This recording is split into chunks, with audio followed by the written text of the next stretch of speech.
तो 1945-46 का जो चुनाव था वो दो तरह का चुनाव हुआ था। पहला चुनाव तो ये था कि जो एक तरह से संविधान सभा के लिए चुनाव होगा, जो उसमें जो सीटें थी वो दिल्ली में बैठे, एक तरह से लोकसभा कह सकते हो, प्रांतीय असेंबलियों के चुनाव उसमें होने थे।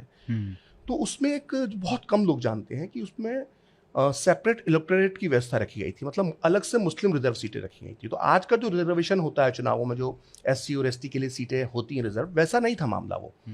मतलब उसमें ये था नियम कि जो मुस्लिम रिजर्व सीटें हैं उसमें मुसलमान तो खड़ा होगा ही, सिर्फ मुसलमान ही खड़ा होगा, उसमें वोट ही डालने का अधिकार भी सिर्फ मुसलमान को रहेगा, मतलब मुसलमान द्वारा मुसलमान चुना जाएगा। तो उन चुनावों में कोई बिजली सड़क पानी पर तो वो चुनाव हुआ नहीं, भारत के बंटवारे के ऊपर चुनाव था, या तो अखंड भारत या भारत के दो टुकड़े। तो हैरानी की बात है कि उस 1945-46 के जो चुनाव थे उसमें 95% मुस्लिम सीटों पर मुस्लिम लीग जीती, और मुस्लिम लीग को वोट देने वाले लोग कोई रावलपिंडी, पेशावर या लाहौर या बलूचिस्तान या अन्य इलाकों के लोग नहीं थे। मुस्लिम लीग को वोट दिया था लखनऊ के लोगों ने, मुस्लिम लीग को वोट दिया था अलीगढ़ के लोगों ने, मुस्लिम लीग को वोट दिया था बॉम्बे के मुसलमानों ने, मुस्लिम लीग को वोट दिया था दक्षिण भारत के मुसलमानों ने। तो और मैं चाहूंगा कि आप और सीटों का भी बताएं किस तरीके से। वो सीट की जो प्रांतीय असेंबलियों के जो चुनाव थे, ये मैं आपको दिखा देता हूँ दर्शकों को। ये वो चार्ट है जिससे मालूम पड़ता है कि पाकिस्तान बनाने वाले लोग कौन थे। तो जो उत्तर प्रदेश था उसमें 66 मुस्लिम रिजर्व सीटें थी, जिसमें से 54 पर मुस्लिम लीग जीती, मतलब फॉर पाकिस्तान। हाँ, वोट पड़ा था बेसिकली। जो उस समय बॉम्बे प्रोविंस जिसको कहते थे, आज का महाराष्ट्र और गुजरात उसमें आता था, उसमें 30 मुस्लिम रिजर्व सीटें थी, 30 की 30 पर मुस्लिम लीग जीती। और उसमें खास तौर से बताना चाहता हूँ कि मोहम्मद अली जिन्ना बायकला से चुनाव जीते थे, मुंबई का एक इलाका है, वो लाहौर या पेशावर से चुनाव नहीं जीते थे, वो मुंबई के मुसलमानों ने उन्होंने चुनाव जिताया था, और आज भी उस इलाके में बहुत मुस्लिम रहते हैं। तो जिन्होंने जिन्ना को वोट दिया था, जिनके पुरखों ने, जिन्ना चले गए, यहीं रहे, वो ये रह बाकी गए, रह समर्थक यहाँ पर रह गए। ये साबित होता है। बिहार में 40 मुस्लिम रिजर्व सीटें थी, 34 पर मुस्लिम लीग जीती। पंजाब में 86 मुस्लिम रिजर्व सीटें थी, 73 पर मुस्लिम लीग जीती। आज का जो एमपी है उसमें 14 मुस्लिम रिजर्व सीटें थी, 13 पर मुस्लिम लीग जीती। 119 बंगाल में थी, 113 पर मुस्लिम लीग जीती। तो इस तरह से पूरे आंकड़े में सबसे रोचक आंकड़ा जो है वो है मद्रास का। उससे मद्रास प्रोविंस जो था उसमें सारा ही दक्षिण भारत करीब करीब आता था।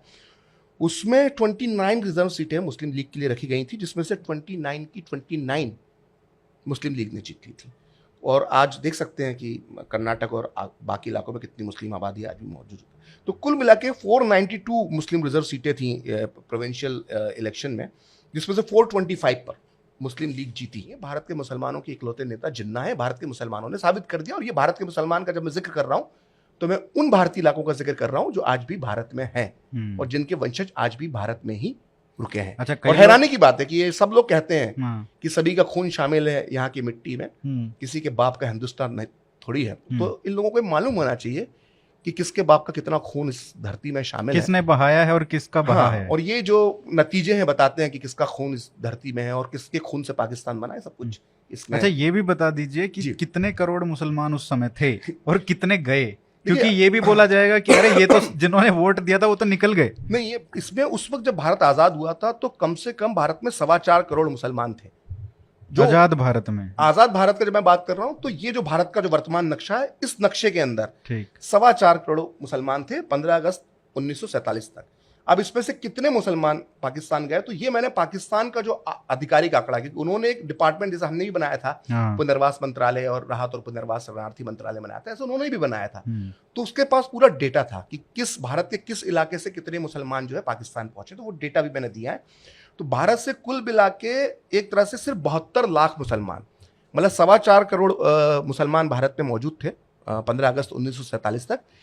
बंटवारे के बाद सिर्फ 72 लाख मुसलमान जो है पाकिस्तान गए, और इसमें मतलब 1/4 भी नहीं गए।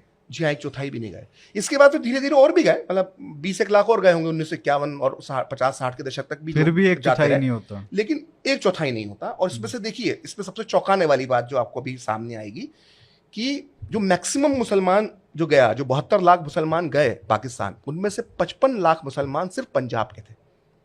मतलब पंजाब में ही हिंसा हुई थी। जो भारतीय इलाकों में मुसलमानों के खिलाफ जो अगर हिंसा हुई है, जिसको मैं साफ साफ बताता हूँ, तो वो सिर्फ पंजाब के ही इलाकों में हिंसा हुई है, जिससे पंजाब जो था वो पूरी तरह से उसका जो मुस्लिम जो पॉपुलेशन थी उसका पूरा की पूरा वो पाकिस्तान चला गया। और पंजाब जब इसलिए आज भी आप जब पंजाब की मुस्लिम पॉपुलेशन देखेंगे तो काफी कम मिलेगी। मैं आगे की बात करता हूँ। पश्चिम बंगाल, बिहार और उड़ीसा से 7 लाख मुसलमान गए। मतलब जो बंगाल था वो गढ़ था, डायरेक्ट एक्शन डे किया था, गढ़ था वो मुस्लिम लीग का, वहां से सिर्फ 7 लाख मुसलमान पूर्वी पाकिस्तान उस तरफ गए। उत्तर प्रदेश और दिल्ली, जहां से असली खाद पानी पाकिस्तान के आंदोलन को यहाँ के मुसलमानों ने दिया था, यहां से सिर्फ 4,65,000 मुसलमान पाकिस्तान गए। राजस्थान से मुसलमान, खासकर भरतपुर और अलवर में बहुत दंगा हुआ था मेवातियों के खिलाफ, मेवाती मुसलमान के खिलाफ, तो वहां से काफी पलायन हुआ था। लेकिन वो भी सिर्फ 2,35,000 मुसलमान राजस्थान के इलाके से, राजपूताना जिसको कहते हैं, पाकिस्तान गए। महाराष्ट्र, गुजरात, जहां से जिन्ना चुनाव जीते थे, जिन्ना जहां के रहने वाले थे, सारी की सारी सीटें जीते थे। हाँ, सारी की सारी सीटें जीते थे, वहां से सिर्फ 1,60,000 मुसलमान गए। भोपाल और हैदराबाद, जो जिन्ना के भोपाल नवाब और हैदराबाद के नवाब, जिन्होंने जिन्ना को पैसों से तौल दिया था और जिनके पैसों के दम पर जिन्ना ने पूरा पाकिस्तान मूवमेंट चलाया और पाकिस्तान की नींव रखी। ये भोपाल नवाब के बारे में इंटरेस्टिंग बात बता दूं कि जिस तरह से राहुल गांधी के परनाना जवाहरलाल नेहरू हैं, ऐसे ही सैफ अली खान के जो परनाना थे वो भोपाल के नवाब हमीदुल्लाह खान थे, जिन्ना के राइट हैंड थे वो आज़ादी के बाद कभी पाकिस्तान नहीं गए, भोपाल में रहे, भोपाल में उनकी कब्र है। तो भोपाल और हैदराबाद से सिर्फ 95,000 मुसलमान गए। और तमिलनाडु, केरल और कर्नाटक, जहाँ से पूरी एक तरफा सीटें मुस्लिम लीग को मिली थी, यहाँ से सिर्फ 18,000 मुसलमान गए। तो इसलिए आप देखते हो कि पाकिस्तान में कोई भी साउथ इंडियन ओरिजिन का आपको मुसलमान नजर नहीं आएगा। पाकिस्तान में ज़्यादातर जो भारत से गए मुसलमान है वो अक्सर पंजाबी मुसलमान होंगे। और तो ये चीज़ मालूम होना चाहिए कि जिन्होंने पाकिस्तान बनाया था वो कभी पाकिस्तान गए ही नहीं।